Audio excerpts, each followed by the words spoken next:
Hi hello എല്ലാവരും സുഖമായിരിക്കുന്നു. അപ്പോൾ ഇവിടെ നല്ല അടിപൊളി മഴ പെയ്തുകൊണ്ടിരിക്കുകയാണ് കേട്ടോ. നിങ്ങളുടെ നാട്ടിൽ മഴയൊക്കെ ഉണ്ടോ? അപ്പം ഇന്നത്തെ വീഡിയോ വേറൊന്നുമല്ല, ഒരു ഉരുളക്കിഴങ്ങ് മെഴുക്കുവരട്ടി വെക്കുന്നത് എങ്ങനെയാണെന്നുള്ളൊരു വീഡിയോ ആണ് കേട്ടോ. ഇത് ആർക്കും വെക്കാൻ അറിയാമേല എന്നുള്ളൊരു ഇതിൽ വെച്ചതല്ല, വീഡിയോ എടുത്തതല്ല. ജസ്റ്റ് ഇപ്പോൾ നമ്മൾ പലയിടത്തും മെഴുക്കുവരട്ടിക്ക് ഉപ്പേരി അങ്ങനെയൊക്കെയാണ് കേട്ടോ പറയുക. പലയിടത്തും പല രീതിയിലായിരിക്കും പറയുക. അപ്പം ഞങ്ങളിവിടെ മെഴുക്കുവരട്ടി എന്നാണ് കോട്ടയംകാർ പൊതുവേ പറയാറ്. സാധാരണ രീതിയിൽ മെഴുക്കുവരട്ടി വെക്കുന്ന ഒരു സ്റ്റൈലിൽ തന്നെയാണ് വെക്കുന്നത്, എങ്കിലും ചെറിയ ചെറിയ ചേഞ്ചസ് അതിനകത്ത് ഉണ്ടാവും. അപ്പം ഞാനെങ്ങനെയാണ് ഉരുളക്കിഴങ്ങ് മാത്രമല്ല ബാക്കി എല്ലാ കാര്യങ്ങളും മെഴുക്കുവരട്ടി വെക്കുന്നത് എങ്ങനെയാണെന്നാണ് കേട്ടോ ഈ വീഡിയോ. അപ്പോൾ അതാ ഒരു 4-5 ഉരുളക്കിഴങ്ങ് ഞാൻ എടുത്തിട്ടുണ്ട്. അതിൻ്റെ തൊലിയൊക്കെ നന്നായിട്ട് ചെത്തി കഴുകിയെടുത്ത് അരിഞ്ഞെടുക്കുകയാണ് ചെയ്യുന്നത്. ഇവിടെ ഹസ്ബൻഡിനാണെങ്കിലും കുഞ്ഞുങ്ങൾക്കാണെങ്കിലും ഉരുളക്കിഴങ്ങ് മെഴുക്കുവരട്ടി ഭയങ്കര ഇഷ്ടമുള്ളൊരു കാര്യമാണ് കേട്ടോ. ചോറുണ്ണാനായിട്ട് അത് മാത്രം മതി. അപ്പം ചൂരമീൻ കറി ഇരിപ്പുണ്ട്. അപ്പോൾ ഹസ്ബൻഡിന് ചൂരമീൻ കറി, ഉരുളക്കിഴങ്ങ് മെഴുക്കുവരട്ടി, ഇതിൻ്റെയൊക്കെ ഈ ഒരു കോമ്പിനേഷൻ ഭയങ്കര ഇഷ്ടമാണ്. അപ്പോൾ എന്നാൽ കുറച്ച് ഉരുളക്കിഴങ്ങ് ഇരിപ്പുണ്ടായിരുന്നു ഫ്രിഡ്ജിൽ, എന്നാൽ അതെടുത്ത് മെഴുക്കുവരട്ടി വെക്കാമെന്ന് ഓർത്താണ് കേട്ടോ ഞാൻ ഈ വീഡിയോ.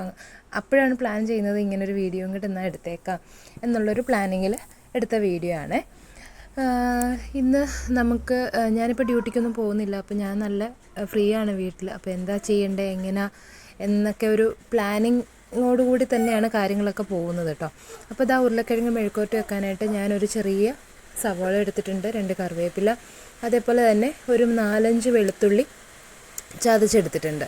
പിന്നെ അതിൻ്റെ കൂടെ തന്നെ ഞാൻ മുളക് ചതച്ചത്, ചില്ലി ഫ്ലേക്സും കൂടെ എടുത്തിട്ടുണ്ട്. അപ്പോൾ ഇതാ പാൻ ഞാൻ സ്റ്റൗവിൽ വെച്ചു. പാൻ ഒന്ന് ചൂടാകുന്നത് വരെ ഹൈ ഫ്ലെയിമാണ് ഇട്ടത്. പാൻ ചൂടായി കഴിഞ്ഞപ്പോഴത്തേക്ക് തീ പതിയെ കുറച്ചു, എന്നിട്ട് കുറച്ച് ഓയിൽ ഒഴിച്ചു. അപ്പോൾ ഉരുളക്കിഴങ്ങ് മെഴുക്കുവരട്ടികൾക്ക് ഏറെ എണ്ണ നല്ലതാണ്. ഞാനിവിടെ അങ്ങനെ എണ്ണ അധികം യൂസ് ചെയ്യാറില്ല, പക്ഷേ നല്ല ടേസ്റ്റോടെ ഉണ്ടാക്കണം എന്നാഗ്രഹിക്കുന്ന കറികൾക്ക് ഞാൻ അത്യാവശ്യം എണ്ണ ചേർക്കാറുണ്ട് കേട്ടോ. അപ്പം ഇതാ എണ്ണ ഒഴിച്ചു, കടുക് പൊട്ടിച്ചു. അതിനുശേഷം ചതച്ച് വെച്ചിരുന്ന വെളുത്തുള്ളി ഞാനിതിലേക്ക് ചേർത്തു. പലരും മെഴുക്കുവരട്ടിക്ക് വെളുത്തുള്ളി ചേർക്കാറുണ്ടോ എന്ന് എനിക്കറിയില്ല, പക്ഷേ ഞാനിവിടെ ചേർക്കും. ഒരു പ്രത്യേക ടേസ്റ്റാണ് കേട്ടോ. അപ്പോൾ വെളുത്തുള്ളി ഇങ്ങനെ ഒരു ബ്രൗൺ കളർ ആവുന്നത് വരെ നമ്മൾ വെളുത്തുള്ളി ഒന്ന് മൂക്കാനായിട്ട് അനുവദിക്കണം കേട്ടോ. അതിനുശേഷം അരിഞ്ഞു വെച്ചിരിക്കുന്ന സവോളയിൽ നിന്ന് കുറച്ചെടുത്തിട്ട് ഇങ്ങനെ ഒന്ന് വഴറ്റി കൊടുക്കുന്നുണ്ട്. അപ്പം ഞാൻ തീ കുറച്ചാണ് വെച്ചിരിക്കുന്നത്. സവോളയൊക്കെ നന്നായിട്ട് വഴന്ന് വരുമ്പോഴത്തേക്ക് നമുക്ക് ചില്ലി ഫ്ലേക്സ്, നമ്മൾ ചതച്ച് വെച്ചിരിക്കുന്ന, ഇത് ഞാൻ കടയിൽ നിന്ന് മേടിച്ചതാണ് ഇങ്ങനെ മുളക് ചതച്ചത്. അതല്ലാന്നുണ്ടെങ്കിൽ നിങ്ങളുടെ കയ്യിൽ മുളക് ഉണ്ടെന്നുണ്ടെങ്കിൽ അത് ചതച്ചെടുത്ത് മിക്സിയുടെ ജാറിലൊന്ന് കറക്കിയെടുത്താൽ മതി കേട്ടോ. അപ്പോൾ ഇതാ ഞാൻ ചില്ലി ഫ്ലേക്സും കൂടെ ചേർക്കുന്നുണ്ട് ഇതിനകത്തേക്ക്. ഇനി ആവശ്യത്തിന് ഉപ്പും കൂടെ നമുക്ക് ചേർക്കാം. ഉപ്പും കൂടെ ചേർത്തിട്ട് നന്നായിട്ട് ഒന്നുകൂടി ഒന്ന് മിക്സ് ചെയ്ത്, ഉള്ളിയൊക്കെ അത്യാവശ്യം വഴന്ന് വന്നിട്ടുണ്ട്. അപ്പോൾ നമുക്കിതിലേക്ക് അടുത്തത് നമ്മൾ അരിഞ്ഞു വെച്ചിരിക്കുന്ന ഉരുളക്കിഴങ്ങ് ചേർക്കാം കേട്ടോ. അപ്പം ഉരുളക്കിഴങ്ങ് നന്നായിട്ട് ഈ നമ്മൾ വഴറ്റി വെച്ചിരിക്കുന്ന സവോളയും ചില്ലി ഫ്ലേക്സും വെളുത്തുള്ളി ഇതൊക്കെ ആയിട്ട് നന്നായിട്ടൊന്ന് മിക്സ് ചെയ്തെടുക്കണം. അപ്പം നന്നായിട്ട് മിക്സ് ചെയ്ത് എടുത്ത് കഴിഞ്ഞതിന് ശേഷം ഞാൻ ആദ്യമേ മഞ്ഞൾ പൊടി ഇടണമായിരുന്നു, ഞാൻ സത്യത്തിൽ മറന്നുപോയി.